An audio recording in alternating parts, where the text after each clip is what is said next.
Well, hey, everybody. Happy Thursday, Mike in the Midwest Day. Thank you to all of our patrons for being here. Time for episode 53 of the show.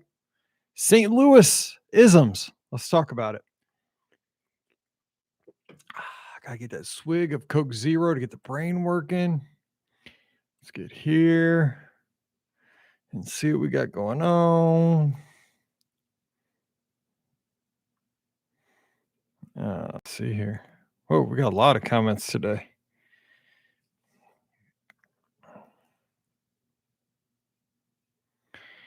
Let's see. You got that. Make sure we get all of them set here.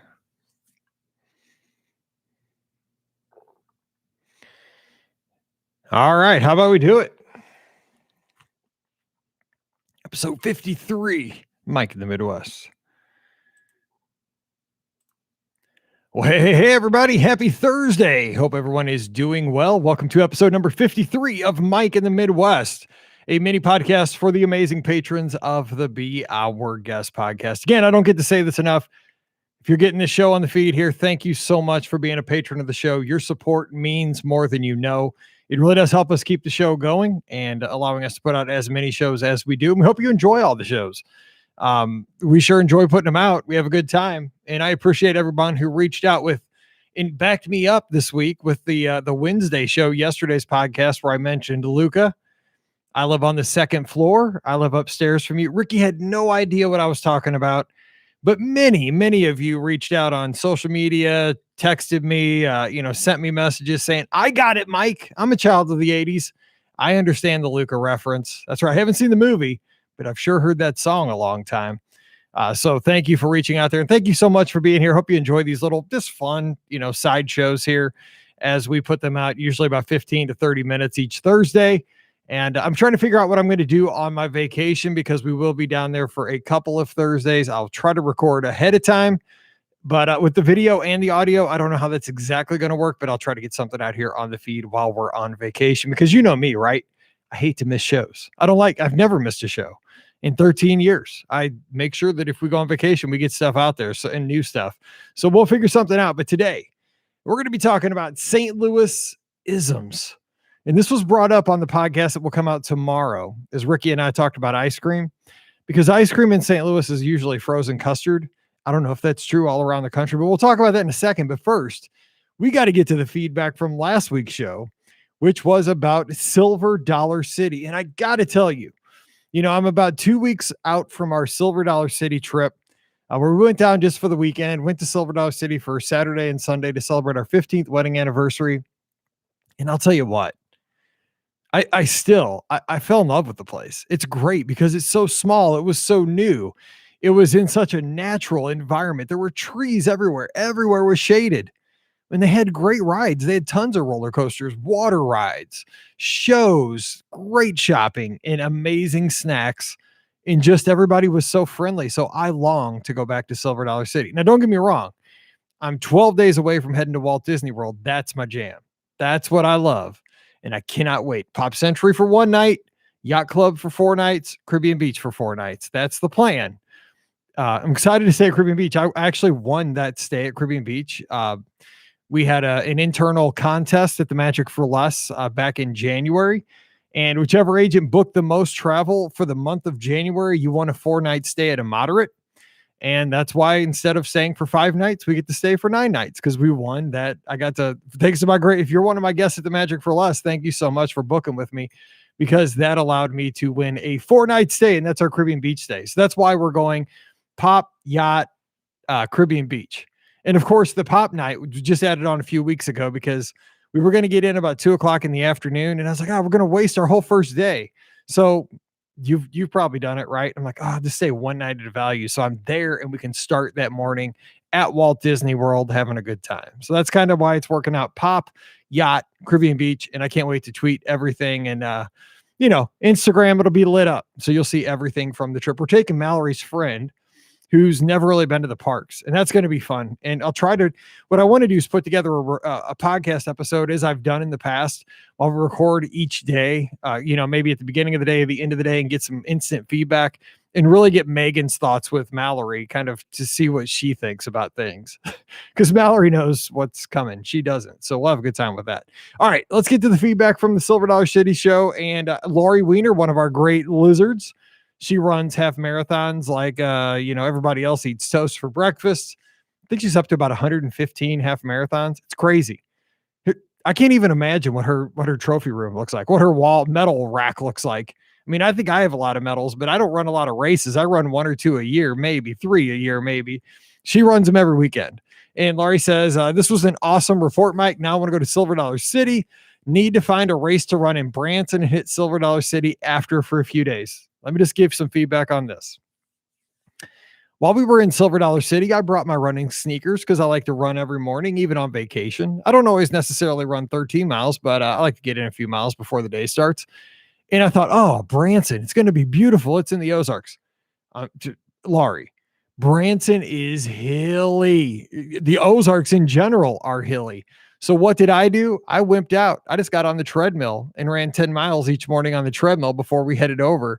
And that was fine for me because a treadmill is flat as a pancake. Yeah, I mean, our hotel was on this massive hill and there was nowhere to run that was not going to be killer hilly and crazy. So yeah, but I think they do have races down there and I think you could handle it, Laurie. I'm a wimp. No way. I was not running those hills. So I ran on the old treadie. All right, over to the other, the audio feedback here. Kelly Frazier, thanks for being a patron. Appreciate that very much. She says Silver Dollar City / Branson is just a couple hours from us and was the family vacation destination growing up. Love the description that it is a giant frontier land. That is spot on. Again, I got that from Matt Parrish over on the 3028. We still visit at least once in the summer, fall, and Christmas. Just like Walt Disney World, the seasonal decor is pretty great. Fall is beautiful in the Ozarks, and that is definitely seen in Silver Dollar City. Christmas is even better. I've never experienced the Osborne lights at Walt Disney World, but from pictures I've seen, Christmas at Silver Dollar City is very similar. Okay, I'm going now because I love the Osborne lights. They're my favorite all-time things. Oh my gosh, Silver Dollar City, we're going this Christmas. Thanks, Kelly. I can't believe you made it out of town without visiting the outlet mall. Okay, so our hotel looked over the outlet mall. Like it was next door. We were in the, what was it called? The Grand Tower or something, Branson. So we were literally next door to the outlet mall. But I'll tell you what, the outlet mall closed at 7 p.m. in the summer. How's that? I mean, because everybody's doing stuff, so we couldn't get over there. And I hate shopping anyway. Next time, check out Tanger outlets for Pam and Mallory. There's even a Disney outlet that has been having a ton of parks merch the last few times we were there. Okay, if I'd have known that, I would have gone over. I didn't know that. Thanks, Kelly. We'll go down for Christmas this year. Maybe meet you there. Amy Rivers, thank you so much for being a patron of the show. She just said, enjoyed listening to this report. Well, I'm glad you enjoyed it, Amy. Thank you so much for being here. Robin Crocker, thank you for being a patron. She says, I've been curious about Silver Dollar City for years. We will go. Thanks for tipping the scales for us. You know what? That's what Matt Parrish did for me. Again, 47 years lived in Missouri, not been to Silver Dollar City. And what happened? I had to get there. And what really tipped the scales is there's a lot of commercials for going to Branson here in St. Louis over the, since the pandemic has started to ease. And we've been seeing them on the, on TV all the time. And my wife said, I really want to go to Silver Dollar City. And I was like, perfect destination for our 15th anniversary. Michael Luchtman, one of our great friends here in St. Louis, thank you for being a patron, says, thanks for the shout out. I've only been sporadically over the last decade, but I always enjoy it. Like you, I am conscious of trying to avoid being a Disney snob. I keep wanting to see it at Christmas. Got to make it happen this year. We'll meet you down there with your family, Michael. That'd be awesome. Michael's the one that told me if the cave tour is available, you got to do the cave tour. I thought it was some fake thing. I didn't know what it was. First thing you do when you walk in, there's a sign, cave tours today, 9:30. Yeah, it was the best. I mean, it was a real cave. We went down. It was so just amazing. Marvel Cave. That was worth the price of admission by itself. And then you got a theme park. So thanks for that tip, Michael. Jennifer Carter, thank you so much for being a patron. She's over here. I enjoyed hearing your trip report about Silver Dollar City. We live 2 hours south of Branson, so we can go to Silver Dollar City for a day trip. We've enjoyed our visits there and have purchased season passes several years. Okay, season passes. That was my thing. I knew we were probably going to be back, especially the second day. I was like, oh, it's so cool here. And they're only $60 more a ticket to get a season pass. And I should have done it because I know I'm going to go at Christmas now, but I didn't. Oh, I should have gotten one. You live and you learn.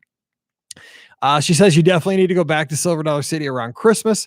The decorations and lights are beautiful. If you missed the Osborne lights at Hollywood Studios, the Silver Dollar City train ride at Christmas time will make you very happy. Oh my gosh, I love the train. Oh my God, I'm so there. Thanks for sharing your experience. I'm glad it was a good anniversary trip. It was amazing. Oh my gosh, and I'm so going at Christmas. Thanks so much, Jennifer. Heather Hayden, thank you so much for being a patron. She says, this was great. I can't wait to visit Silver Dollar City and Dollywood. Also, my first casino was I Like It by Dino. I had that casino. Yeah, oh my gosh, dude, I like it. Oh my gosh, I still remember playing that at the skating rink. Hearing you speak of the soundtrack to Pretty Woman, I need to mention how good the soundtracks were to the movies in the 80s. Oh, here we go. Top Gun. Yes, there was actually a Miami Sound Machine song on that soundtrack that I really liked called Hot Summer Nights, and they're playing it in the bar. After they do the whole whatever, what was it they sang?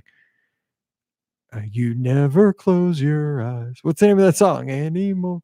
You've lost that love and feeling. It's playing in the bar. I think as they come in or as they leave. Anyway, she also says Footloose, Grease, Ghostbusters, Dirty Dancing, Cocktail, and Beverly Hills Cop, and so many more that I can't remember. Yes, I did have the Cocktail soundtrack. I remember that blue tape. It had the like neon pink cocktail sign, Tom Cruise on the front. Dirty Dancing was a solid soundtrack. I played that one over and over. Thanks for the memories, Heather. You are so right on 80s soundtracks. Dennis Keithley, my good buddy down in Dallas, who's a big blues fan. It sounds like Branson and Silver Dollar City have come a long way since I was last there about 20 plus years ago. Your trip report made it sound like a fun weekend getaway. I want to try the zip line. Also, Dollywood used to be Silver Dollar City in Tennessee, which might be why they seem so similar to each other. Okay, first, Dennis, you do need to try that zip line. It was pretty tame. I mean, you were up there pretty high. Again, I get a little shaky when I'm up high, just hanging on a wire, but it was fun. It wasn't that scary. Mallory wanted to do it. So when your daughter says, can we do it? Yeah, you do that. You know, she's 13 now. She'll be 23 tomorrow. So you got to take those things. And I did find out from my buddy, down in Tennessee, speaking of Tennessee, that he sent me he was on a flight home. He was listening to the show and he told me that Silver Dollar City used to be Dollywood. Or no, sorry, Dollywood used to be Silver Dollar City. It's the other way around down in Tennessee. I had no idea. And so I was excited for that. So boom, I got that information now backed up from two sources. Yes. And Shannon says, also thank you for being a patron. Shannon Shinicus. Love this. I will admit I was kind of scared to listen because we live here in Branson and love it. We moved here in 2016 after visiting here every year since our honeymoon in 1998. Our normal Sunday is spent at Silver Dollar City. You need to come back in November or December to see Christmas at Silver Dollar City. They will deny that they have the old Osborne lights, but I think you'll agree that they sure look like them. When you come back, I hope you'll take in a show in town. I'd be happy to recommend some as we attend shows 4 to 5 nights a week. Whoa. Also, you need to go eat at Hard Luck Diner the next time you come. A very fun place where the servers all sing and they have huge ice cream desserts. Think beaches and cream. Anyway, I'm so glad you had a great trip. Shannon, sign me up for all that. Hard Luck Diner, never heard of it. I'm going to find out about it and we're going to be there this Christmas. We'll have to, maybe we'll be there in the same time this Christmas. We'll have Michael get down there. We'll have a BOGP meetup maybe this Christmas down at Silver Dollar City. That'd be a lot of fun for me because I love the place and I've only been there for 2 days. I just fell in love with the charm. It reminded me of what I expect Disneyland to be like, more charming, more small, more detailed. And the cast members, I really felt at Silver Dollar City, really felt like that was theirs. Like that was their piece of the world. Whatever they were doing, whether they were a blacksmith or they were a glass blower or they were an attractions host, they were working in ticketing. They did the Marvel Cave tour, tour. They were the tour leader. Whatever they did, I felt like it was super important to them. This was theirs and they wanted to make a good impression. So I'm so into this. We'll have to maybe meet up down there at Christmas time and do a little not Osborne lights. And a train ride. I'm so intrigued by a train ride for Christmas lights. Oh my gosh, combined two of my greatest things. So thank you so much for the great feedback, everybody. If you have feedback, just go over to the Patreon page for today's show. Drop it below. We can still talk about Silver Dollar City if you want, or I need feedback on today's show. Because today We're talking about St. Louis-isms. And I want to know what your towns St. Louis-isms are. What are they? Boston-isms or Austin, Texas-isms, or, the Phoenix, Arizona-isms, wherever you are, even if you're not in the United States. I got to know what your town has that applies to what we do here in St. Louis. And again, this topic got brought up. You'll hear it on tomorrow's podcast on the Friday show. We talk about the best places to get ice cream all around Walt Disney World, because that new announcement of the Salt and Straw coming to Disney Springs, a new ice cream experience. So we thought it's summer, it's first Friday of summer. Let's talk about ice cream. I love ice cream. And as we got the conversation started, Ricky and I realized, as we talked about the places in St. Louis that we like to go get ice cream, most of them are frozen custard. So in St. Louis, I want to talk about a few things as time allows here. But in St. Louis, we have our chain places where we can go get soft serve ice cream. Of course, Dairy Queen is probably in everybody's town that's listening to this show. The Dairy Queen Grill and Chill. And that's the closest location to where we now live. We have a Dairy Queen. It's really all out by itself where we live. It's right down the highway. We live right off of a state highway, and it's 5 minutes or less down the highway, and it's all by itself. And that's a good place to go get ice cream because there's usually not a line. There's now, it's kind of in a neighborhood, and very friendly, and we go through quite often. And when we go through with Riley in the back seat, she gets they usually give her a dog bone, which she gets a kick out of. Anyway, so you got that for your ice cream. But as we started naming the other places that we get ice cream in St. Louis, Ricky and I realized in St. Louis, really ice cream is more frozen custard, because we have a place called Fritz's that was started by folks in my church when I was a kid. The Fritz's, that's a Fritz family. They were sang in the choir. They were friends with my parents.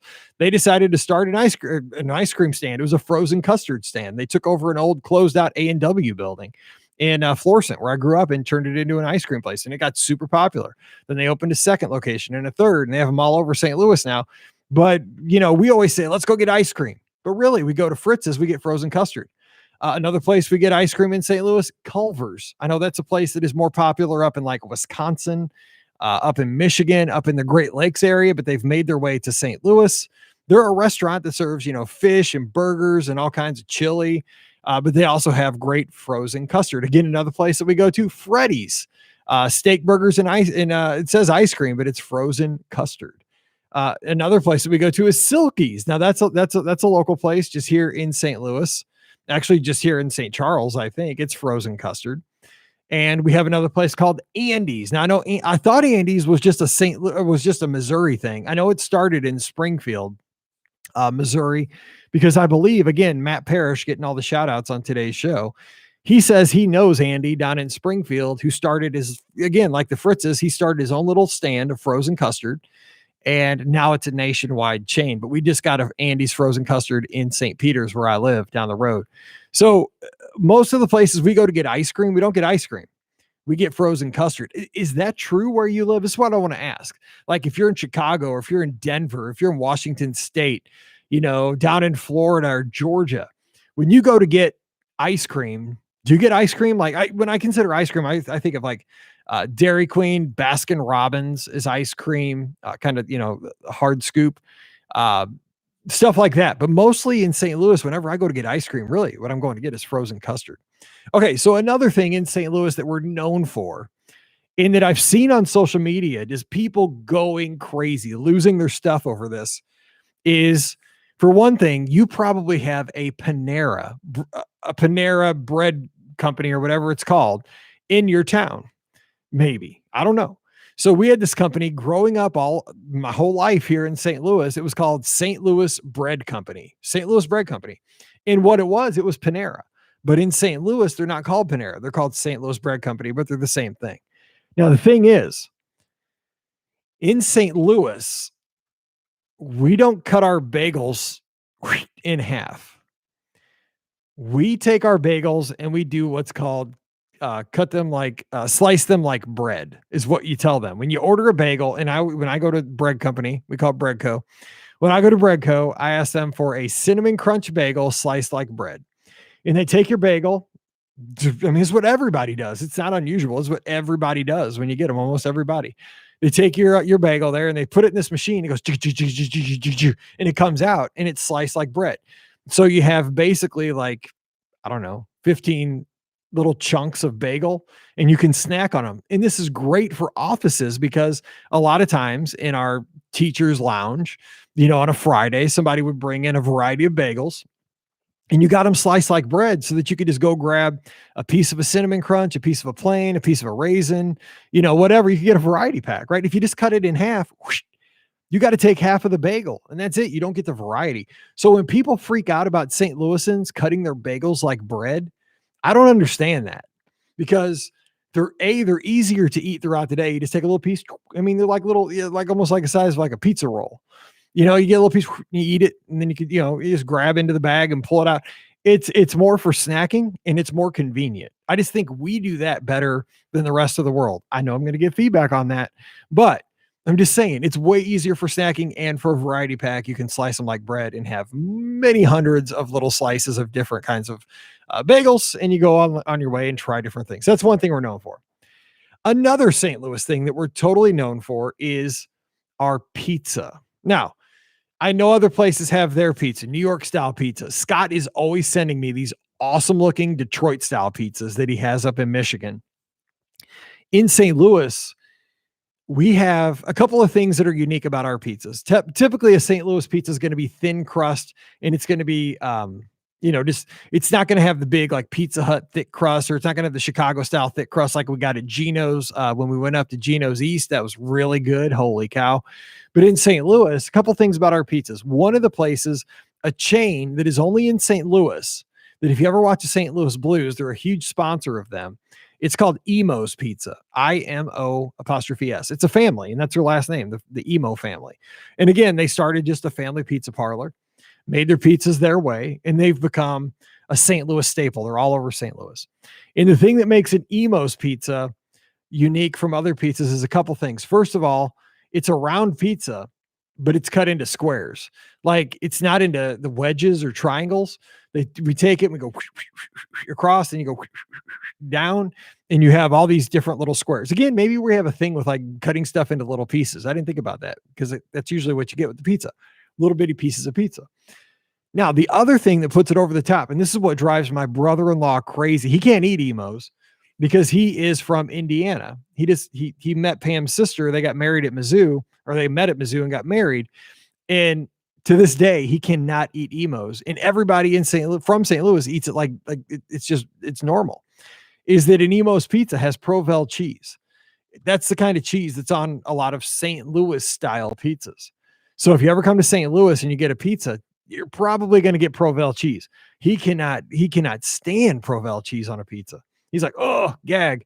And I'm just like, it's pizza. Like, that's what pizza is. Because growing up, that's what we had. We had Peroni's Pizza, another little place by my house, and the Provel cheese. So maybe that's different than where you grew up. So what is unique about your pizza in, Virginia or in Carolina, or like I said, maybe out in, South Dakota? What's your pizza? What's unique about that? So give me some feedback on the page. We'll share it next week. Another thing, I don't know if you know this, but in St. Louis, we're known for toasted ravioli. And again, my whole life, I grew up eating toasted ravioli like McDonald's French fries. It was just the most normal thing ever. So when I was growing up, my dad played in a band. Again, I've kind of told the story. My dad was always in bands, like in middle school, high school, and ever since. He still plays drums at his church right now, 67 years old, still does. And he worked as a DJ. He's always been in music. But when I was in, probably elementary school age, my dad played in a band every Friday and Saturday night at the local steakhouse in our town in Florissant. It was called Meadow Park Steakhouse. And so they played there every Friday and Saturday, but like a good Italian restaurant, it was closed on Monday nights. I don't know if that's true of your Italian places in your town, but in St. Louis, a lot of our Italian restaurants always closed on Mondays. And so what they would do is they would play Friday and Saturday nights, but they would practice on Monday nights while the steakhouse was closed because all their equipment was up on the stage. So a lot of times I'd go with him, and the keyboard player had a son my age, Brian. We'd hang out, and it was kind of cool because we got to run of the restaurant while they were with nobody in it while they practiced. And so they would get out, so we could snack. They would get out those little salad crackers, the little 2 packs. So we'd eat the crackers. We put A1 on them or something. I can't remember, something stupid like that. But, at this Italian restaurant, every time, every kid, you got toasted raviolis. That was the kid meal. And all it is a ravioli like it is. It's toasted. You put a little Parmesan cheese on top, a little pepper kind of stuff, a little seasoning, and it is so good. You dip it in marinara sauce. Greatest thing ever. So have you ever heard of that? Have you ever had toasted ravs where you are? I've probably eaten 10,000 toasted ravs in my life. No kidding. I mean, it's like eating green beans in St. Louis. So that's another thing we're known for. In St. Louis, you've probably seen this if you've seen anything about St. Louis, is that when you meet somebody, you always eventually ask them within the first 10 minutes of the conversation, where'd you go to high school? That I don't know if it's a thing where you're from, and I've heard it's not, which I cannot believe that it's not a thing in other places of the country. We always got to know where you went to high school when you meet somebody else from St. Louis. Okay. Oh, I grew up in St. Peter's. Oh, I grew up in Florissant. Oh, I grew up in Ferguson. That's great. And it tells you something about them, but where'd you go to high school? And I think this is why. You find out a lot about a St. Louisan by where they went to high school.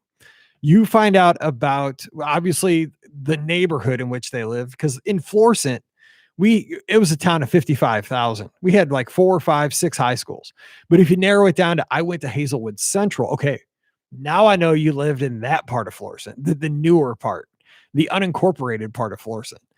I also know about your sports. Hazelwood Central was known for having great sports, great football, baseball, basketball.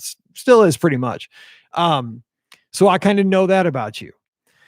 If you went to Incarnate Word and you were a girl, you knew that it was a Catholic girls only school. So you knew a little bit about the person there. They were great. They always won state in basketball. Probably good at that. So I think the thing is that you learned about a person's religion, public, private kind of thing. You kind of learned about maybe their economic status. If they went to an Incarnate Word, that was a super expensive private school. If you went to the public school, you probably had common friends. Everybody asks where you went to high school in St. Louis when you meet another St. Louisan. So let me know, is that true of where you grow up? I've heard it's a uniquely St. Louis thing, but I can't imagine that it is. I can't imagine you wouldn't want to know where somebody else went to high school, even if you're from, say, New Mexico. It's kind of crazy. Okay. Final thing that we're known for in St. Louis, there's a lot of stuff. And this is where it kind of hurts this year, is that we're a baseball town. You guys know I wear a lot of Cardinal stuff. And it's when you go out in town, I don't know how it is, because I know there's towns down south that are all about football. Trust me, I lived in Alabama for a few summers, and everything is in Huntsville. Almost everybody was wearing Crimson Tide stuff. There were some Auburn fans in there. I don't know why. No, just kidding. Just playing. But everybody had on their Alabama stuff because Alabama was the state's identity. The football team, they don't have a lot of professional sports in Alabama. I don't think they have any. So, and that's why I love Alabama, because the folks that are Alabama fans, not only is it a great program, Nick Saban's a great coach, but it's the identity of the state of Alabama. They hang their pride on the University of Alabama, and they've had that history of how good they are. They know in college football, if you want to win the national championship, it's got to go through the state of Alabama. And Alabama's not known for a whole lot of other stuff. It's down there in the South between Mississippi and Georgia. You don't think about it, and it's not a huge tourist destination, but Alabama, man, that's their pride. And that's how it is here in St. Louis with our Cardinals. We love our Cardinals. They stink this year. We just got swept by the Detroit Tigers, and we almost got swept by the Atlanta Braves. We're a mess. And it hurts because the thing is, my grandma, God rest her soul, she passed away about 5 or 6 years ago. She watched every Cardinal game every single night at her house. And she did this for years. I mean, years and years. After my grandpa passed on, she was still alive for about another 10 years. What kept her company from April to October? Cardinal baseball. You went over to her house, the game was on, and she was engaged and watching it. And when you called her, what'd you talk about? You talked about the game from last night. Oh my God. Could you believe that? I mean, we can't throw strikes. We walk everybody. We have this conversation as St. Louisans. And I think we love the Cardinals so much because they've been here for so long. They've been here since the 1800s, and we have a strong history. We've won more World Series titles than any other team except the Yankees. Best, most World Series titles of any National League team. And we have great memories, folks my age, of the 80s, growing up with Ozzie Smith, Lonnie Smith, Daryl Porter, Bruce Sutter, John Tudor. We had these magical teams, Willie McGee. I mean, they're heroes to us. And I bet you have that in your town. It might not be baseball stars. I know in Kansas City, it's George Brett, Brett Saberhagen. I know maybe it's a basketball team, maybe it's your football team, maybe it's your soccer team, maybe it's your hockey team. But I think, like in Toronto, they love the Leafs. That's how we love our Cardinals. Win or lose, we love our Cardinals. That's why when we lose, it hurts more. Because I do watch every game every night. And boy, they're hard to watch this year. I love Tommy Edman. That kid plays hard. He's having a great year. But boy, we're having a rough year. But I think the thing is, we've lost 2 NFL football teams, which we loved. We loved our football Cardinals in the 80s. I remember when I was a kid, I had my football Cardinals jersey, all kind of, it looked like the Alabama red. We had Neil Lomax, Jim Hart as our quarterbacks, Roy Green as our wide receiver, Pat Tilley. God, I love the Cardinals. Then all of a sudden, they leave. They go to Arizona. You're heartbroken. Your team just up and leaves with your heroes. And you have all this Cardinal stuff. When you're a kid in St. Louis, you get so much sports stuff to wear. And that's why I still have a gajillion things, because I go to the days where they give out jerseys and get the free things. I love that. But then we had the St. Louis Rams, and they were horrible. And then all of a sudden they were great. We got Kurt Warner, Marshall Faulk, Isaac Bruce, Torrey Holt. We had the greatest Grant Wistrom. We had the greatest show on turf. And then they up and leave to go back to Los Angeles after 20 years. And we're hurt again. We love our Cardinals and we love our Blues because they have been here and they've stayed here, and we love them for that, because we don't want to get dropped like a bad habit again. So that's kind of some of our St. Louis isms. We love our T-Ravs. We love our bagels sliced like bread. Give us frozen custard instead of ice cream. And don't you dare diss on my St. Louis Cardinals. I know we're bad. You don't have to tell me that. We'll get better. We're gonna be all right. We're not that bad. We're in a terrible division. We still have a shot. I don't give up on my Cardinals. They make me sick sometimes. The stuff we're doing, we walk everybody comes to the plate. Our pitchers can't throw strikes. But that's my Cardinal team, because I go to the Cardinal Hall of Fame and I see, uniforms from the 1920s. And I know everybody here, Stan the Man. We know all the stories of Stan the Man. Number 6, he's revered. I wore number 6 my sophomore year just because of Stan the Man. It's a thing. It's a thing. So tell me about your town. What are your Dayton isms if you're in Dayton, Ohio? Or what of your Winston-Salem isms in North Carolina? I want to hear what are the few things unique to your area so we can share them on next week's show. So I hope you enjoyed a little bit about St. Louis, why we are the way we are here in the Show Me State, and especially the city of St. Louis, the metro area. And because I just, I thought about that when Ricky brought up frozen custard. That's ice cream, but it's frozen custard to me. Anyway, thanks for tuning in. Thank you for being a patron. I appreciate you so very much. We'll get back together again next Thursday. So until then, stay safe, stay healthy, and we'll see you real soon. All righty. Hope you enjoyed that. We will be checking in again soon. Have a good Thursday.